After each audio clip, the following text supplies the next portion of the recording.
E a gente volta a falar sobre o Congresso Nacional. Durante um evento em Brasília, o presidente da Câmara, Arthur Lira, disse que a briga entre o Executivo e o Legislativo para decidir o destino das verbas públicas não vai acabar nunca, mas que isso é bom para a democracia.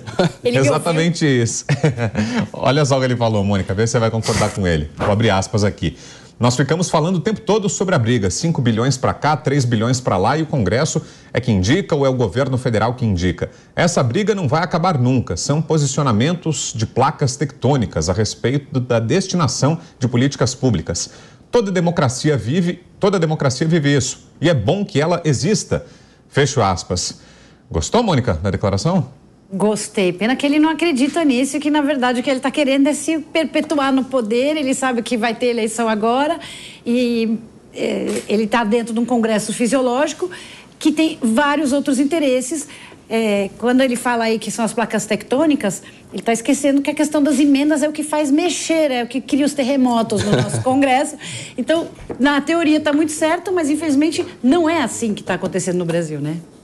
E você, Diego, concorda com essa análise do Arthur Lira? É positiva para a democracia É positivo esse cenário, Diego? Não, eu discordo totalmente. Acho muito negativo esse cenário.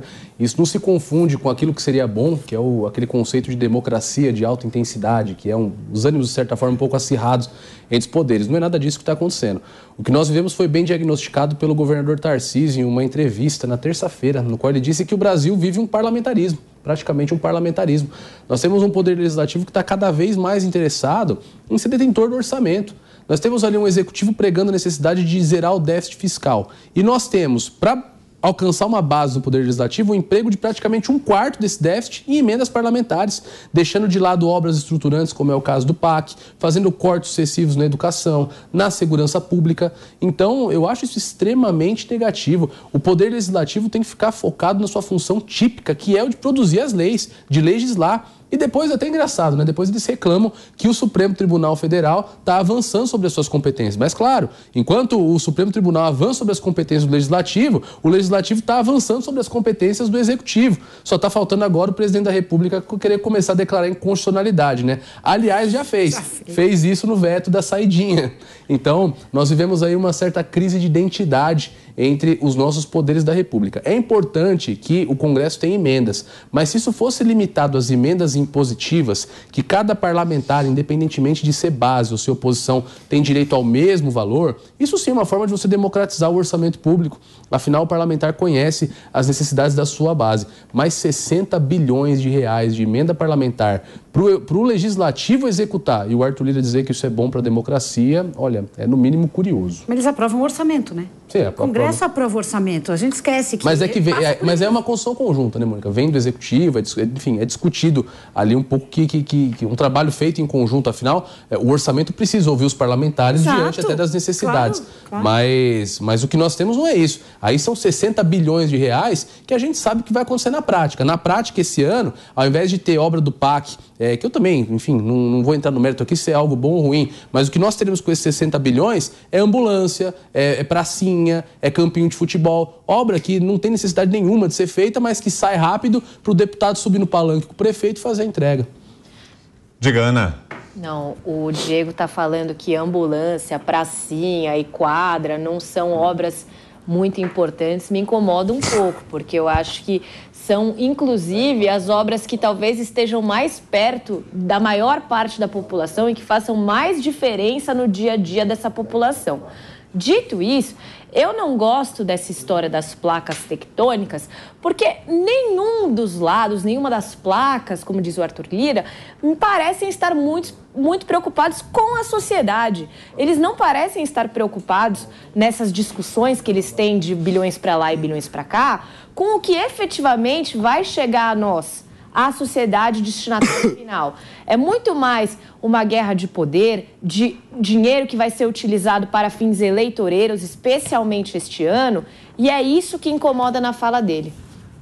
E você, Leandro, concorda com essa visão benevolente, digamos assim, do Arthur Lira sobre a disputa pelas emendas? Considera também uma disputa saudável, assim como presidente da Câmara? Eu acho que essa analogia das placas tectônicas é boa, mas esqueceram de avisar o Arthur Lira que o movimento de placa tectônica gera terremoto. e terremoto não é algo que a gente coisa boa. deve apreciar, né? Então eu vejo que as placas tectônicas, quando se movem violentamente uma contra as outras, geram prejuízo que é para a sociedade, não para eles que estão lá no Congresso e tal, né? Então, eu vejo que o presidente Arthur Lira já está fazendo movimentos relacionados à sua sucessão na Câmara dos Deputados, né? Ele mesmo disse aí, em uma entrevista recente, que espera que o seu sucessor seja alguém que mantenha a suposta recuperação do protagonismo do Legislativo, mas eu concordo com o Diego aqui que esse protagonismo nunca existiu na Constituição Federal em relação ao orçamento, né? Ele tem sim a prerrogativa de aprovar o orçamento, ele tem a prerrogativa de, inclusive, fiscalizar a aplicação desse orçamento, mas não a de alocar. A alocação é algo privativo do Executivo, né? Então, eu vejo que o Congresso poderia dar uma contribuição muito grande para se atingir aquilo que se espera em relação ao Estado brasileiro, não é só ao governo, não é só ao Executivo, né, de redução do déficit, se possível déficit zero, quem sabe o superávit nos próximos anos, na redução da dívida pública, em um melhor planejamento dos gastos que esteja preocupado com a redução das desigualdades, que é o que está previsto na Constituição Federal, né? E você acentuar, por exemplo, gastos em relação a bônus do judiciário não é algo que vai na direção de reduzir as desigualdades. Pelo contrário, né, as emendas parlamentares vão pelo mesmo caminho. E eu acho também, Ana, me solidarizo com você quando você fala assim, pracinha, quadra, porque tendo filho, né? A gente corre atrás de pracinha por aí, viu, Diego? Você também que tem 3, né? Então, eu só acho o seguinte... Mas eu preciso de uma só, pô. O que você vê em ano eleitoral é inaugurar uma praça a cada esquina, você vê uma pracinha. Mas é porque uma praça inacabada, sem equipamento privado. Exatamente. Deixa eu explicar, gente. Quando eu digo pracinha, Campinho, eu digo que são obras que, enfim, não necessariamente se traduzem na necessidade. Nós tivemos até problema com isso. Tem razão. Recentemente até o governo federal não cumpriu uma certa destinação de emendas na saúde, porque se cumprisse, faltaria dinheiro para procedimentos necessários em outras localidades. Então, não conseguiu honrar a promessa de emenda. É isso que eu digo quando nós trocamos obras que são estruturantes por obras eleitoreiras. Porque ninguém quer. Ninguém quer investir no PAC, que vai ficar pronto em 2030, e deixar de entregar uma obra no ano eleitoral. Esse eu acho que é o grande ponto. E como é feita essa quadrinha lá, com dispensa de licitação, lá aí, na Prefeitura se a gente for entrar nessa conversa... Aí, então vai embora, né? Por isso que eu falo, o Diego não concorda muito, mas a qualidade do gasto em nível federal é maior do que a qualidade do gasto em nível local. Você já misturou tudo. Então, eu acho que a gente poderia manter a obra do PAC e reduzir, e quem sabe ter dentro do PAC um quadrinha para todos. Deixa eu trazer aqui essa fala que o mencionou agora também, do presidente da Câmara, Arthur Lira, foi no mesmo evento. Ele disse que já escolheu os atributos que ele quer para o seu sucessor como presidente da Câmara. Lembrando que o mandato termina em janeiro do ano que vem. Então, ainda com 8 meses pela frente, o Lira já está debruçado sobre esse assunto, pensando na sucessão, e ele diz que o novo mandatário da casa deverá ter as mesmas características do Congresso, ou seja, um parlamentar liberal e conservador. Oi? Embora não tenha anunciado ainda quem será o seu candidato, o mais cotado por enquanto é o deputado federal Elmar Nascimento, do União Brasil, mais cotado para receber o apoio do próprio Arthur Lira. E aí, Mônica? Vai, Mônica. Eu quero convidar o presidente Arthur Lira que conheça o www.livres.org e entender o que é ser liberal, porque esse Congresso não tem nada de liberal, ele pode até ser conservador, mas é um Congresso fisiológico que, se fosse liberal, teríamos um país bem diferente. E você, Diego, acha que o Lira vai conseguir emplacar esse sucessor? E será que para o governo é uma boa ou uma má notícia esse final da gestão Lira e a abertura desse processo sucessório agora? Não se sabe ainda qual vai ser o posicionamento do governo. Muitos presidentes escolhem não interferir, né, nas eleições do Congresso Nacional, não lançar candidatura. O próprio Lira teve apoio do governo, né? Está nesse mau momento agora, mas lá atrás, em 2023, o presidente Lula apoiou a candidatura dele. E agora, o final da gestão Lira para o governo Lula, é uma boa ou uma má notícia, Diego? Foi eleito, inclusive, Brown, com uma votação histórica que no ápice da polarização contou, enfim, com o apoio de petistas e bolsonaristas. Então, sim, o Lira tem esse mérito. Acho que o Lira, enfim, precisa rever um pouco essa parte conceitual, como disse a Mônica aqui, porque o Lira não é nem um conservador, nem um liberal, com todo respeito ao presidente da Câmara. Mas é claro que isso é um aceno ao próprio perfil do Congresso Nacional, né? Lira jamais diria que vai apoiar um candidato com um perfil mais progressista ou mais alinhado com o governo, sendo que ele tem ali a dura missão de fazer o seu sucessor, já não conta, como você disse, com a ampla base de apoio que o elegeu para o seu mandato como presidente da Câmara, então tem que começar a passar sinais. Acho que é muito cedo ainda, a eleição para a presidência da Câmara é em fevereiro de 2025. Então, até lá tudo pode mudar muito, inclusive a própria relação do Lira com o governo federal. Haja visto o que aconteceu com o Rodrigo Pacheco, que também teve aí a sua etapa de crise e agora está muito alinhado com as pautas da gestão do governo federal.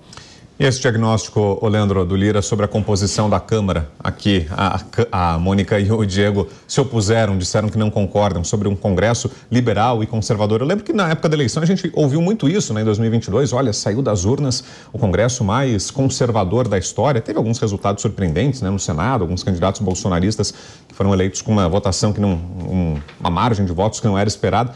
Mas dá para classificar o Congresso como liberal e conservador? Qual a tua análise? Olha, conservador eu tenho certeza que sim. Agora, liberal eu sou mais do que ele. Porque não tem essa de liberal na economia, conservador nos costumes. Isso aí é o famoso populista, na verdade, né? Agora, eu acho que o Arthur Lira, ao se aproximar dessa base do presidente Lula, e do próprio presidente Lula, talvez tenha se comportado aí demais como um sindicalista, né? Porque ele virou uma espécie de dirigente sindical populista. Vou falar uma coisa polêmica, pode? Pode, queremos. Meio pelego dos deputados, né? Então, acho que ele é um sindicalista pelego em relação aos outros deputados que acha que está defendendo uma classe, que é a classe dos deputados. O problema é que deputado não é uma classe, deputado é um cargo para o qual a pessoa é eleita com votos da população. Né? Aí, assim, ele está lá para representar diversas classes, ou a classe que o elegeu, assim como os demais deputados. Agora, eles, deputados, parlamentares, não são uma classe, não são uma casta, não são uma categoria. Eles são mandatários por 4 anos, né, de algo que a população expressou como seu desejo político. Né? Então, acho que o presidente Arthur Lira precisa voltar a essa posição e não aquela de líder sindical de uma certa parcela do Congresso. Mas aí, Leandro, tem um ponto aí. Eu sei que não há interesses como se fosse uma classe trabalhadora da classe política, evidentemente. Mas existem interesses institucionais que têm que ser defendidos e atendem a todos os parlamentares. Por exemplo, a discussão que nós tivemos sobre a possibilidade de busca e apreensão nos gabinetes dos parlamentares, a questão da prisão de parlamentares. Isso são interesses institucionais que não deixam de ser uma bandeira de campanha quando alguém quer se alçar presidente de uma casa. O próprio Pacheco mostrou muito bem isso quando, enfim, acho que foi o primeiro membro do Poder Legislativo que levantou a voz contra o Supremo Tribunal Federal, por exemplo. Então, mostrar que tem um certo apreço institucional pela Câmara, pelo Senado, eu acho que é uma forma, assim, de você mostrar que existe ali a possibilidade de um projeto de continuidade de gestão da casa, novamente, não como interesse de uma classe trabalhadora, mas como interesse